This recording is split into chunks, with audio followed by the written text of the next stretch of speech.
नारायण नारायण नारायण।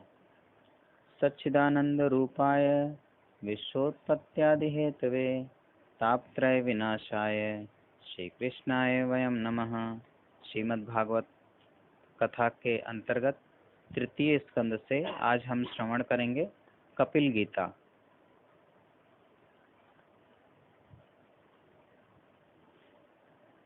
कपिल गीता की अब कथा आती है। इच्छा द्वेष विहीनेन सर्वत्र समचेतसा भगवत भक्ति युक्तेन प्राप्ता भागवती गति। कपिल महामुनि ने अपनी माता देवहूति को सुंदर उपदेश किया है। प्रातः काल का पवित्र समय है। संध्यादिक नित्य कर्म परिपूर्ण हुआ है। कपिल देव दर्भासन में शांति से बैठे हैं। उस समय देवहूति माता को याद आया कि मेरे कपिल देव का जन्म हुआ है। तब ब्रह्मा जी आए थे और ब्रह्मा जी ने कहा था कि ये साक्षात नारायण आए हैं मेरा उद्धार करने के लिए। यह मेरा पुत्र और मैं इसकी माँ हूँ। इस लौकिक संबंध को देवहूति भूल गई। ये सद्गुरु हैं और मैं इनकी शिष्या हूँ। इस लौकिक संबंध को देवहूति भूल गई। ये सद्गुरु हैं, मैं इनकी शिष्या हूँ। यह विचार कर कपिल देव का वंदन किया है और कहा है, आप आज्ञा दें तो मुझे कुछ पूछने की इच्छा है। भगवान प्रसन्न हुए हैं। माँ, जरा भी संकोच रखना नहीं, जो मन में हो सो पूछ लेना। देवहूति ने प्रश्न किया है, इस संसार में सच्चा सुख है कि नहीं? सत्य उसको कहते हैं जिसका कभी नाश नहीं होता, जो कभी खत्म नहीं होता। जो सत्य नहीं है वह टिकता नहीं है। मुझे ऐसा आनंद मिले कि जो कायम रहे, हमेशा टिके, हमेशा रहे, कभी दुख आए ही नहीं। मैंने आज तक बहुत सुख भोगा है। मैं ऐसा मानती थी कि सुख भोगने से शांति मिलेगी। सुख भोगने से दुख की समाप्ति नहीं होती। थोड़े समय तक मन शांत रहता है, फिर मन ज्यादा चंचल हो जाता है। ऐसा कोई सुख नहीं है जो अनेक बार मैंने भोगा नहीं हो। बहुत सुख भोगा है, सुख भोगने पर भी शांति नहीं है। जगत में ऐसा कोई आनंद है कि नहीं जो कायम रहता हो, जिसका कभी नाश ना हो। प्रत्येक इंद्रिय का सुख मैंने अनेक बार भोगा है। अब शरीर दुर्बल हुआ है, शरीर में शक्ति नहीं है, शरीर रोगी हुआ है, वृद्धावस्था आ गई है, फिर भी यह वासना मन से निकलती नहीं है। माता देवहूति के मन में जो था सरलता से कपिल मुनि के सामने प्रकट किया है। वासना का त्रास, वासना बहुत दुख देती है। वासना राक्षसी है, मुझे छोड़ती नहीं है। मैं उससे छूटने का प्रयत्न करती हूँ, लेकिन वह मेरे मन में घर करके बैठी है। वासना के त्रास से मुझे छुड़ाओ। वासना का विनाश कैसे करूं? मुझे ऐसा आनंद मिले जिस आनंद का अनुभव करने के बाद कोई दुख आए ही नहीं। मेरा मन वासना से बिगड़ा हुआ है। वासना राक्षसी से मुझे छुड़ाओ, यह मुझे बहुत त्रास देती है। कपिल देव भगवान प्रसन्न हुए हैं। माँ, तुमने बहुत सुंदर प्रश्न किया है। माँ, वासना का विषय बदलने से वासना का नाश होता है। किसी स्त्री को किसी पुरुष को मिलने की इच्छा, यह वासना है। परमात्मा से मिलने की इच्छा, यह भक्ति है। लोहे को लोहे से ही काटना पड़ता है, अन्य किसी धातु से लोहा कटता नहीं है। वासना लोहे के जैसी ही कठिन है, कठोर है। वासना का विनाश वासना से ही किया जा सकता है। वासना का विनाश वासना से ही हो सकता है। वासना का विषय कोई स्त्री या पुरुष हो तो वासना पतन करती है, अधम को ले जाती है, नीचे गिराती है। वासना का विषय जब भगवान हो जाते हैं तब वह आत्म कल्याण में सहायक हो जाती है। मुझे भगवान से मिलना है, मुझे परमात्मा के साथ एक होना है, मुझे भगवान से प्रेम करना है। भगवान आनंदमय है। माँ, संसार सुख दुख से भरा हुआ है। ऐसा कोई सुख नहीं है जिसे भोगने के बाद दुख न आता हो। सुख के पीछे पीछे ही दुख खड़ा है। माँ, सावधान हो जाओ। संसार में जिस जीव को सुख मिलता है उसको दुख भी भोगना पड़ता है। जीवात्मा को सुख की भूख नहीं है, आनंद की भूख है। बहुत से लोग सुख को ही आनंद समझते हैं। सुख और आनंद में बहुत अंतर है। सुख उसको कहते हैं जिसे भोगने के बाद दुख ही आता है। आनंद उसको कहते हैं जिसका अनुभव करने के बाद कोई दुख रहता ही नहीं है। आनंद ही परमात्मा नारायण है। माँ, संसार में आनंद नहीं है। संसार में जड़ पदार्थ सुख देते हैं, दुख भी देते हैं। आनंद किसी जड़ वस्तु में नहीं रह सकता। कदाचित आपको शंका हो कि महाराज, आप ये क्या कहते हो? अच्छा भोजन हो, परोसने वाला प्रेम से परोसता हो तो भोजन में आनंद आता है। भोजन में आनंद ना हो तो मानो ये सब क्यों करे? थोड़ा सा विचार करो। भोजन में आनंद है। यदि भोजन में आनंद हो तो जिसके पेट में अजीर्ण हो, जिसका पेट खराब हो, उसको भोजन करने से आनंद क्यों नहीं मिलता? भोजन में आनंद होता तो जिसको बुखार आया है उसको भोजन करने में आनंद क्यों नहीं मिलता? वो भी खूब आनंद से प्रेम से पाता। क्या भोजन में आनंद है? भोजन करने की तैयारी हो, अच्छा भोजन हो, उसी समय सुनो कि बूढ़ी का मरण हो गया है। किसी का मरण वार्ता सुन लो, फिर भोजन करोगे? कितने लोग तो विचार करते हैं, वह तो 2-3 वर्ष से सैया पर पड़ी हुई थी, उसका तो अच्छा ही हुआ, मरण हुआ तो क्या बुरा हुआ, बहुत दुख सहन कर रही थी, अच्छा हुआ। बहुत से लोग ऐसा विचार करते हैं। अभी भोजन करने के लिए मैं बैठ जाऊं, कदाचित बाद में कोई बुलाने आ जाए तो कितने ही लोग बहुत चतुर होते हैं, किसी के मरण सुनने के बाद भी दरवाजा बंद करके शांति से भोजन कर लेते हैं। एक बार मैं खा लूं फिर दरवाजा खोलना। मानव कपट बहुत करता है। किसी का मरण सुनने के बाद भोजन से मन क्यों हट जाता है? आनंद भोजन में है क्या? आनंद भोजन में है क्या? संसार के विषय सुख देते हैं, दुख भी देते हैं। आनंद केवल परमात्मा देते हैं। निद्रा में आपको कौन आनंद देता है? निद्रा में खाने को नहीं मिलता है। निद्रा में हाथ में पैसा नहीं आता है। निद्रा में जगत की विस्मृति रहती है, जगत भूल जाता है। सैया में पड़ने के बाद मन से संसार निकल जाता है। निद्रा में इसीलिए शांति मिलती है। दीपक में तेल है, तब तक दीपक जलता है। मन संसार है, मन में संसार है, तब तक मन भी जलता है।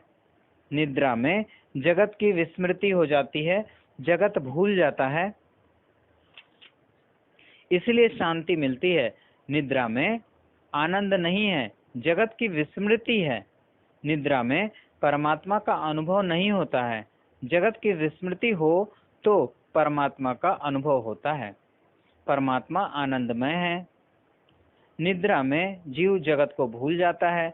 जगत भूलने से शांति मिलती है।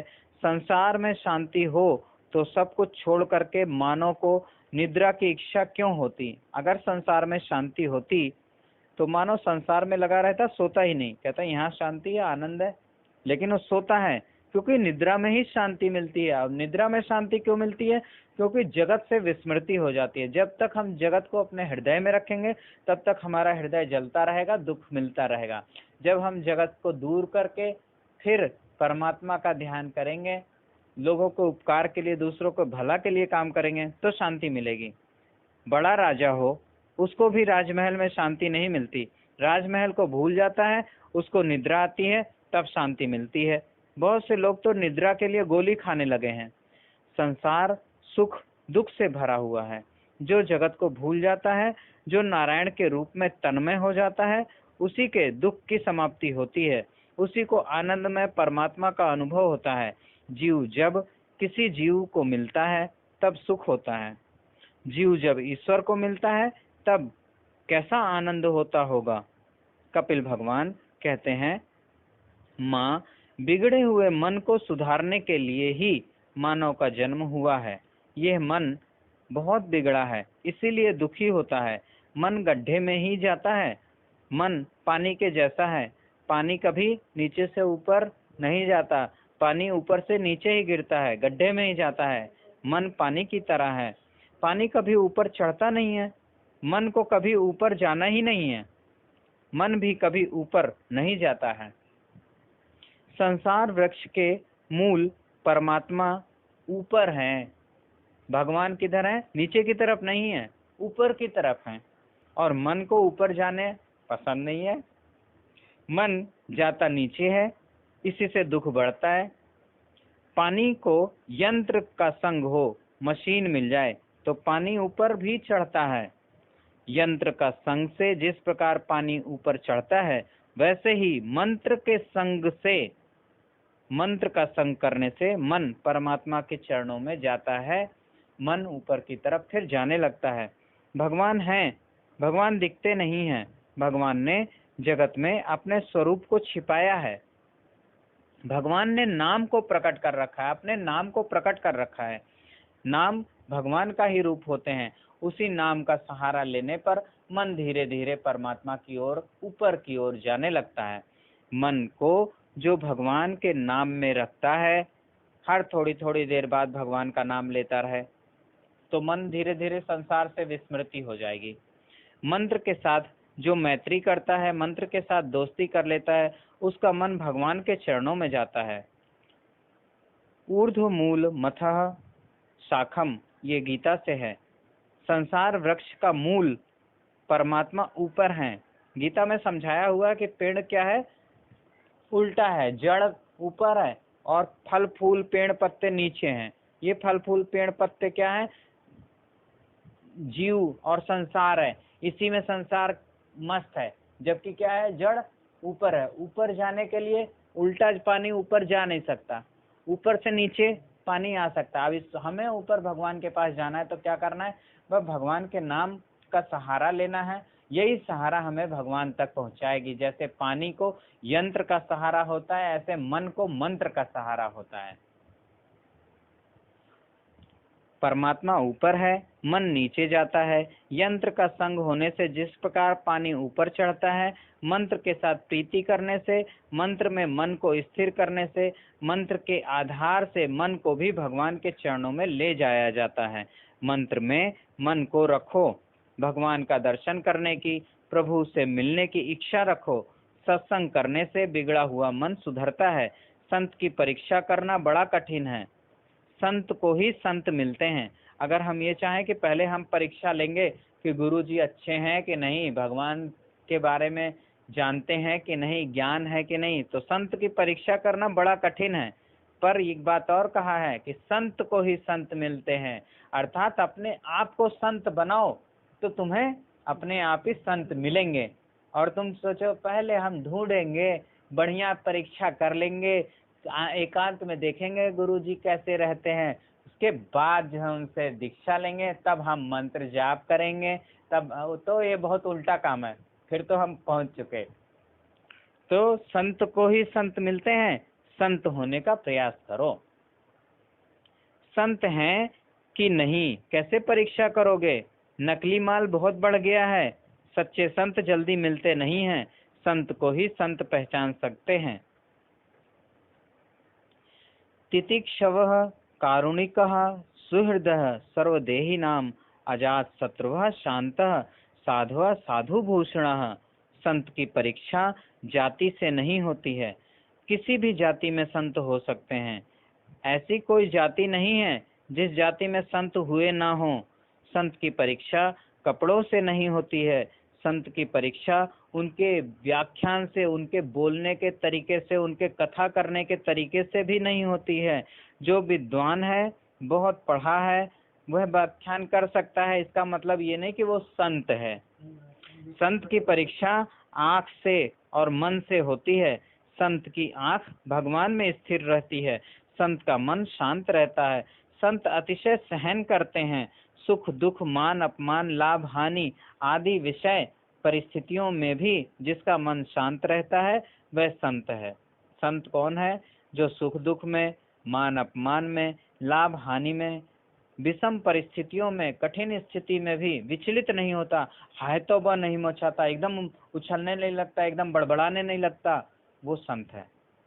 अनुकूल परिस्थिति में शांत रहे, वह शांति अनुकूल परिस्थितियों में शांत रहे। अनुकूल में सुख सुविधा खूब है, सब चीज हम जैसा चाहते हैं वैसा हमारे पास है, ऐसे समय में कोई शांत रहे तो ये सच्ची शांति नहीं है।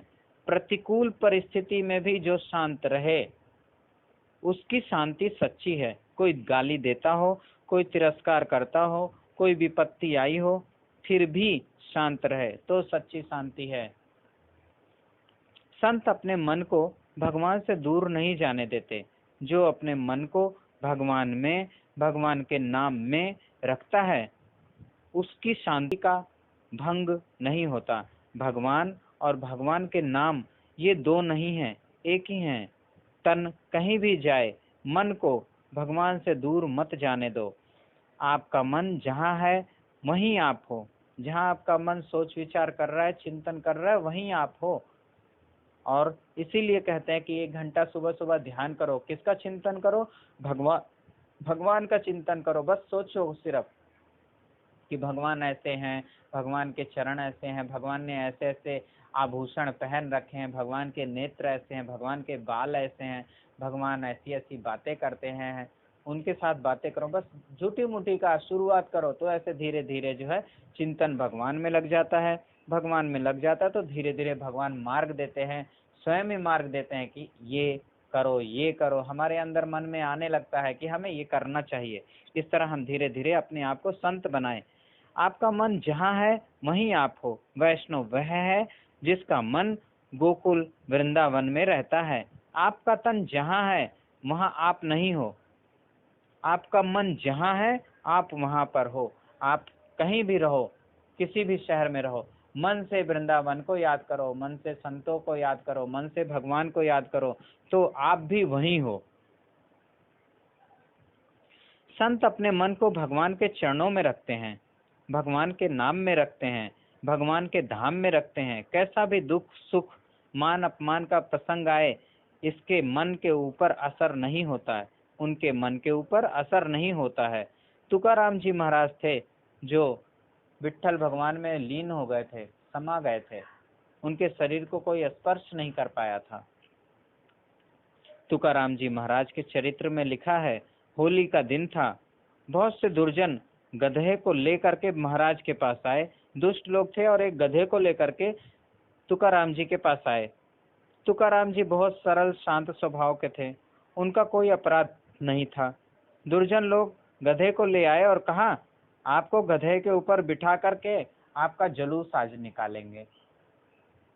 महाराज का कोई अपराध था ही नहीं कि गधे पे बिठा के जुलूस निकाला जाए, कोई ऐसी गलती करी नहीं थी। महाराज ने विचार किया, मैं ना बोलूं तो ये लोग जबरदस्ती करेंगे। आज प्रभु की ऐसी इच्छा है कि तुकाराम जी महाराज गधे के ऊपर बिठाया जाए, तो चलो भगवान की जैसी इच्छा। दुर्जन का स्वभाव है, दुर्जन क्या ना कर बैठे। महाराज का शांति भंग नहीं हुआ है, महाराज शांत बैठे हैं। तुकाराम जी महाराज ने जीवन में एक ही बार चमत्कार किया है। उनके जीवन में बहुत से चमत्कार हुए, वे सभी चमत्कार भगवान ने किए। भगवान स्वयं आकर के, जैसे नरसिंह जी के बारे में हर बारी भगवान आकर के सब कुछ कर जाते थे, लेकिन इस बारी तुकाराम जी स्वयं चमत्कार किए, भगवान नहीं आए। वे सभी चमत्कार भगवान ने किए हैं। संत चमत्कार नहीं करते, संत जादूगर चमत्कार जादूगर करते हैं। जो जादू दिखाते हैं वो चमत्कार करते हैं, लेकिन संत चमत्कार नहीं करते। जिसको ऐसी इच्छा हो कि मेरी प्रसिद्धि हो, लोग मुझे धन दे, लोग मुझे सम्मान दे, वह चमत्कार करता है। बहुत सारे संत लोग जादू थोड़ा सीख लेते हैं और वो चमत्कार करते हैं कि यूं हवा में हाथ घुमाया, चीज आ गई, लो। हाँ, तो ये क्या है, वो लोग जो है प्रसिद्धि पाना चाहते हैं, वो लोग चमत्कार करते हैं। सच्चे संत कभी चमत्कार नहीं करते, चमत्कार जादूगर करता है। महाराज ने जीवन में एक बार चमत्कार किया है। महाराज को गधे के ऊपर बिठाया है, जुलूस निकाला है। महाराज की पत्नी को कहा है, तेरे पति का जुलूस निकला है। किसी ने जाकर के उनकी पत्नी को कहा है कि तेरे पति का जुलूस निकला है। उसको लेकर के गए हैं, वह रोने लगी। वह बहुत व्याकुल हो गई। मेरे पति का कोई अपराध ही नहीं है। जब वह बहुत रोने लगी तब महाराज को दया आ गई। महाराज ने पत्नी को कहा, यहाँ रोना नहीं, मैं दिन भर विट्ठलनाथ जी की भक्ति करता हूँ। विट्ठलनाथ जी ने आज मुझे गरुड़ के ऊपर बिठाया है, गधे के ऊपर बिठाया था, फिर भी महाराज की शांति भंग नहीं हुई। और अति दुख में, प्रतिकूल परिस्थिति में भी जिसका मन शांत रहता है वह संत है। संत अपने मन को ईश्वर से दूर नहीं जाने देते, इसलिए संसार के सुख दुख का असर उनके मन के ऊपर नहीं पड़ता। संत अतिशय सहन करते हैं। कपिल भगवान माता देवहूति से कहते हैं, माँ, संत उसको कहते हैं जो बुद्धिपूर्वक संसार सुख का त्याग करता है। बहुत सुख भोगा, सुख भोगने से शांति नहीं मिली, अब सुख भोगना ही नहीं, बुद्धि पूर्वक समझ करके जो संसार का त्याग करता है वही संत है। एक दिन छोड़ना तो पड़ेगा ही, काल धक्का मारेगा तब छोड़ना ही पड़ेगा। तब बहुत दुख होगा कि ये और कर लेता तो फिर ले जाते तो अच्छा रहता, अभी थोड़ा और जीना पड़ चाहिए, अभी ये तो हमने किया नहीं, इतना इकट्ठा करना तो किया है, वो चीज खरीदनी थी, ये करना था, तब छोड़ना तो पड़ेगा उस दिन। तब बहुत दुख होगा। जो समझ करके पहले ही लौकिक संसार के सुख का त्याग कर देता है, मिल गया तो ठीक, नहीं मिला तो भी ठीक, संसार में जो हमारे सुख में है ठीक है, नहीं है तो भी ठीक है, वही संत है। जो लौकिक सुख का त्याग करता है, पहले ही सोच समझकर लौकिक सुख का त्याग करता है, वही संत है। और क्या बताया संतों के बारे में? संतों को मौन बहुत प्रिय होता है, उनको ज्यादा बोलने की इच्छा नहीं होती। ये सब वो बताए हैं कि कैसे पहचाने संत कौन है, कि जो मान अपमान में बिल्कुल भी नाराज नहीं होता। कई बार कथा में कुछ कोई बोल देता है बीच में या खड़े होकर सवाल पूछ लेता है तो महाराज जी को भी गुस्सा आ जाता है, कड़क हो जाते हैं। संत मान अपमान किसी भी परिस्थिति में अशांत नहीं होते। और दूसरी बात क्या बताई कि संत मौन प्रिय होता है, बहुत कम बोलते हैं, उनको ज्यादा बोलने की इच्छा नहीं होती, और कदाचित बोले भी तो भगवान की ही बातें करते हैं। लौकिक बातें संतों को अच्छी नहीं लगती, और अगर कोई लौकिक बातें कर रहा होता है तो उनका मन नहीं लगता, वहां पे उठ के चल देते हैं। लौकिक बातें सुनने में जिसको मजा आता है, घंटों घंटों खड़ा रह करके उसी के साथ रस ले रहा है, तो समझना चाहिए कि वह अभी ईश्वर से बहुत दूर है। संतों को मौन प्रिय होता है, बोलते हैं तो भगवत वार्ता ही करते हैं।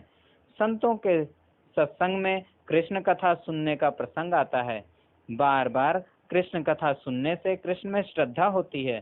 श्रद्धा से कोई श्री कृष्ण की सेवा पूजा करे तो धीरे धीरे श्रद्धा से ही आसक्ति बन जाती है। आसक्ति मीन्स अब इनके बिना मन नहीं लग रहा है, बिना नहलाए धुलाए ठाकुर जी को भोग लगाए, उनको श्रृंगार कराए, मन नहीं लग रहा है। ये क्या हो गई? अब आसक्ति हो गई। पहले क्या था? आसक्ति दूसरे चीजों में थी, संसार के सुख में थी। अब वो संसार के सुख का त्याग किया, धीरे धीरे संतों के साथ कृष्ण की कथा सुनना शुरू किया। कृष्ण कथा सुनने से कृष्ण भगवान में श्रद्धा हो जाती है।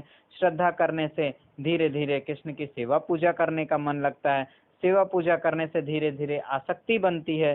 भगवत स्वरूप में, भगवान के नाम में, भगवान के स्वरूप में, चाहे भगवान के नाम में किसी में भी आसक्ति हो जाए तो समझना कि अब धीरे धीरे संतक तो आ रहा है, धीरे धीरे भक्ति आ रही है। भगवत स्वरूप में, भगवान के नाम में जब आसक्ति होती है तब बराबर सही मायने में भक्ति का आरंभ होता है। आसक्ति पूर्वक जो भक्ति करता है वह भक्ति प्रेम लक्षणा भक्ति बन जाती है। आसक्ति पूर्वक मीन्स अब बिना किए नहीं मन लग रहा, करना ही पड़ेगा इतना, ऐसे आसक्ति हो जाए। आसक्ति मीन्स उसमें क्या हो गया? नशा हो गया, या क्या कहें उसे, तलब लग गई है। तलब ऐसी लग गई है कि बिना किए ना, क्या तलब लग गई है, वह प्रेम भक्ति प्रेम लक्षणा भक्ति बन जाती है। प्रभु में जब प्रेम होता है तब संसार का सभी सुख तुच्छ लगने लगता है। कृष्ण में जब प्रेम होता है तब वासना का विनाश होता है। जब कृष्ण में प्रेम हो जाए तभी वासना का विनाश होता है। संसार साधारण ध्यान से, साधारण भक्ति से वासना का विनाश नहीं होता। वासना का विनाश करने के लिए तीक्ष्ण भक्ति की, तेज भक्ति की जरूरत है। वासना का विनाश होने पर जीव को आनंद का अनुभव होता है। वासना का विनाश होने पर जीव को आनंद का अनुभव होता है। वासना का विनाश कब होता है? जब तीक्ष्ण भक्ति हो तो वासना का विनाश होता है। साधारण ध्यान से, साधारण भक्ति से वासना का विनाश नहीं होता। जगत की उत्पत्ति कैसे होती है, स्थिति कैसे होती है, वह कथा कही है। माता देवहूति को ध्यान करने की आज्ञा दी है। माँ, संसार का ध्यान करने से ही मन बिगड़ा है। संसार का ध्यान छोड़ो, नारायण का ध्यान करो। भगवान के एक एक अंग का ध्यान बताया है। ध्यान में जब जीव देह को भूल जाता है, देह संबंध जब छूटता है, तब ब्रह्म संबंध होता है। जब तक आत्मा का देह के साथ संबंध है, तब तक जीव दुखी है। देह संबंध जब छूटता है, तब जीव और ईश्वर का मिलन होता है। देह संबंध छूटने का अर्थ देह का भान ना रहे। माँ, अनेक जन्म से यह जीव संसार करता आया है। ये जीव अनेक बार पति हुआ है, अनेक बार पत्नी हुआ है। पूर्व जन्म का पति या पत्नी इस जन्म में कहाँ है? पूर्व जन्मों के बालक कहाँ हैं? माँ, पशु पक्षी भी संसार करते हैं, पशु पक्षी भी सुख भोगते हैं। माँ, संसार सुख में तुम्हें घृणा नहीं आती है? भोग से किसको शांति मिली है? त्याग में शांति है। ये सभी कथा अपने मन को समझाओ। आत्मा गुरु है, मन शिष्य है। आप बनो वक्ता, स्वयं बोलो और मन को बनाओ श्रोता कि हम ये कथा अपने मन को सुना रहे हैं। ये सभी कथा अपने मन को सुनाओ। आत्मा को गुरु बना दो, मन को शिष्य बना दो। कपिल देव महाराज भगवान ने माता देवहूति को समझाया है। मन से ही बंधन है, मन से ही मुक्ति होती है। जिस चाबी से लोग ताले को बंद करते हैं, उसी चाबी से ताले को खोलते भी हैं। बंद करना, खोलना दोनों विरुद्ध क्रियाएं हैं, अपोजिट क्रिया है। विरुद्ध क्रिया एक ही चाबी से होती है। चाबी को इधर घुमाओ, चाबी को उधर घुमाओ, उल्टा का क्रिया है, उल्टा काम है, लेकिन होती एक ही चाबी से है। एक ही से वो बंद होती है, एक ही से खुलती है। मन काम सुख का चिंतन करता है, मन विषयों में फंस जाता है तो बंधन करता है। जब काम सुख का चिंतन करता है, संसार सुख का चिंतन करता है, विषय का चिंतन करता है, तो क्या हो गया? ताला बंद हो गया। मन नारायण का ध्यान करता है, मन नारायणकार हो जाए तो मुक्ति देता है। अब क्या हो गया? ताला खुल गया। यही मन है, यही चाबी लगानी है। माँ, अपने मन को संभालो। माता देवहूति ने कहा, आपने थोड़े समय में मुझे बहुत सुंदर उपदेश दिया है। ये सभी उपदेश मैं अपने मन को करूंगी। कदाचित मेरा मन बिगड़ जाए तो आपका आधार है। आधार मीन्स आप ही नींव हो, आप ही फिर संभालना। मैं प्रयास करूंगी। आप कृपा करो, मेरे मन में पाप आए नहीं, मेरे मन में खराब विचार आए नहीं। कभी कभी मन 2-4 मिनट के लिए मूर्ख हो जाता है, बड़ी बड़ी ज्ञान की बातें करता है, भक्ति की बातें करता है, पर 2-4 मिनट के लिए मन पाप कर बैठता है। मेरा मन बिगड़ न जाए, आप कृपा करो, मैं शरण में आई हूँ। भगवान से जब ध्यान करें तो ये बात कहनी चाहिए कि आप कृपा करो, हमारे मन को सुधारो, हमारा मन संसार में ना जाए। ये जो देवहूति माता ने कहा है भगवान से ना, यही हमें अपने भगवान से कहना है। जब हम भगवान के सामने बैठे हों, भगवान का ध्यान कर रहे हों, तब ऐसे बोलना चाहिए। थोड़ी थोड़ी देर में कहते रहना चाहिए, हे नाथ, मैं आपको भूलूं नहीं, आप ऐसी कृपा करो। तब भगवान कुछ कृपा करते हैं, कुछ हम प्रयास करते हैं और फिर आगे कदम बढ़ता है। कपिल भगवान ने कहा है, माँ, मैंने तो तेरे ऊपर कृपा की है, अब तू ही अपने ऊपर कृपा कर। माँ, तू ऐसा निश्चय कर कि किसी के पेट में जाना नहीं है, अब किसी की पत्नी भी होना नहीं है, अब किसी का पति होना नहीं है, अब परमात्मा के साथ होना है। माँ, तू ही अपने ऊपर कृपा कर। माँ, अब मुझे यहाँ से जाना है, सावधान हो करके साधन करो। मैंने जो उपदेश दिया है उस उपदेश में श्रद्धा रखो। अब तू अपने ऊपर कृपा कर। भगवान कपिल माता देवहूति की प्रदक्षिणा करते हैं, उनकी परिक्रमा करते हैं। देवहूति माता का वंदन करते हैं। जो माता पिता की पूजा करता है, जो माता पिता की प्रदक्षिणा करता है, उसको पृथ्वी प्रदक्षिणा करने का पुण्य प्राप्त होता है। कपिल भगवान ने जगत को यह ज्ञान दिया है कि माता देवहूति की प्रदक्षिणा करी है, बार बार वंदन किया है और कहा है, माँ सावधान रहकर सतत साधन करो। माँ, माया सभी को त्रास देती है। जो गाफिल होता है उसी को माया त्रास देती है। सावधान होकर के जो भक्ति करता है उसको माया त्रास नहीं देती। कल भी हम पढ़े थे कि जो भगवान की ओर देखता है तो भगवान की माया उसे उसके पास नहीं आती। और भगवान की माया कहाँ है? भगवान की पीठ में है। और जो भगवान की ओर अपनी पीठ कर देता है उसको माया त्रास देती है। धर्म भगवान के सन्मुख है, भगवान के पीठ में अधर्म है। कपिल मुनि, महामुनि कपिल माता देवहूति का वंदन करके वहां से गंगा सागर संगम तीर्थ गए हैं। शास्त्रों में गंगा माँ का बहुत वर्णन है। गंगा जी का समुद्र में जहाँ संगम हुआ है, कलकत्ता से आगे जाओ तो वहाँ गंगा सागर संगम है। समुद्र जिस नदी से मिलता है उस नदी के जल को खारा बना देता है। गंगा सागर संगम में श्री गंगा मैया खारे समुद्र को मीठा बना देती हैं। 3-4 मील तक खारा समुद्र गंगा जी के स्पर्श से मधुर हो जाता है। गंगा सागर संगम तीर्थ में महामुनि कपिल विराजमान है। महामुनि कपिल ने ऋषियों को शांति योग का उपदेश किया है।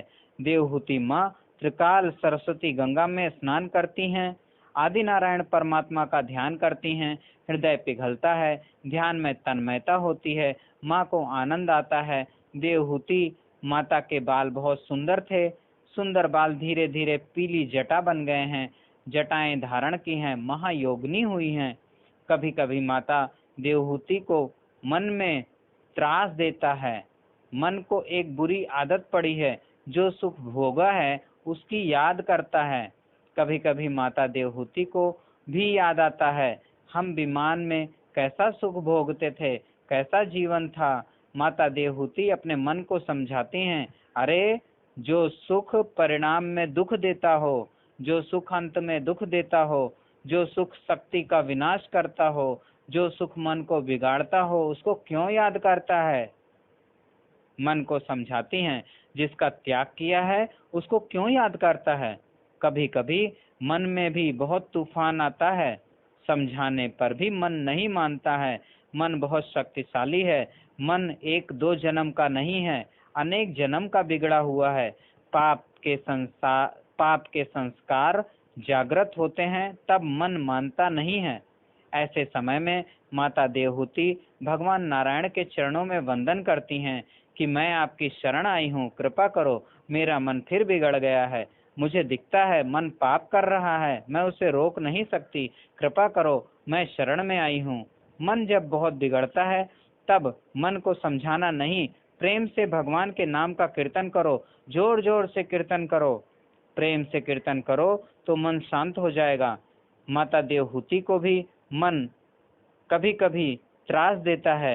ऐसे समय में माता देवहूति प्रेम से कीर्तन करती हैं, हरे कृष्ण कृष्ण कृष्ण हरे कृष्ण कृष्ण कृष्ण कृष्ण कृष्ण कृष्ण हरे कृष्ण कृष्ण कृष्ण हरे कृष्ण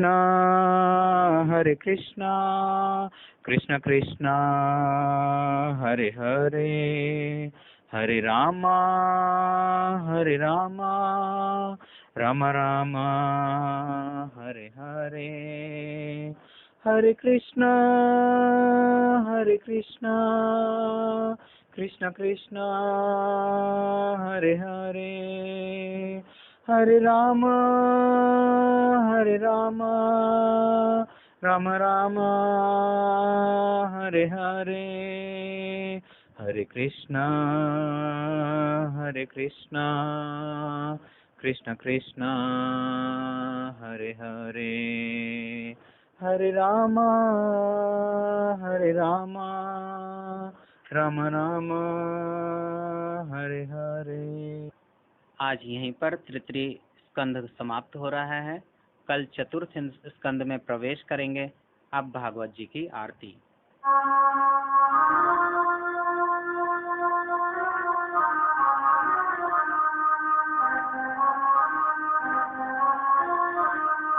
श्री भागवत भगवान की है आरती, पापियों को पाप से है तारती। श्री भागवत भगवान की है आरती, पापियों को पाप से है तारती। ये अमर ग्रंथ ये मुक्ति पंथ ये पंचम वेद निराला, नव ज्योति जगाने वाला। ये अमर ग्रंथ ये मुक्ति पंथ ये पंचम वेद निराला, नव ज्योति जगाने वाला। हरि नाम यही हरि धाम यही, हरि नाम यही हरि धाम यही, जग मंगल की है आरती, पापियों को पाप से है तारती। श्री भागवत भगवान की है आरती, पापियों को पाप से है तारती। ये शांति गीत पावन पुनीत, पापों को मिटाने वाला, हरि दर्श कराने वाला। ये शांति गीत पावन पुनीत, पापों को मिटाने वाला, हरि दर्श कराने वाला। है सुख करणी है दुख हरणी, है सुख करणी है दुख हरणी, मधुसूदन की है आरती, पापियों को पाप से है तारती। श्री भागवत भगवान की है आरती, पापियों को पाप से है तारती। ये मधुर बोल जग फंद खोल, सन्मार्ग बताने वाला, बिगड़ी को बनाने वाला। ये मधुर बोल जग फंद खोल, सन्मार्ग बताने वाला, बिगड़ी को बनाने वाला। श्री राम यही घनश्याम यही, श्री राम यही घनश्याम यही, प्रभु के महिमा की आरती, पापियों को पाप से है तारती। श्री भागवत भगवान की है आरती, पापियों को पाप से है तारती, पापियों को पाप से है तारती। कर्पूर गौरम करुणावतारम संसार सारम भुजगेंद्र हारम हुआ है।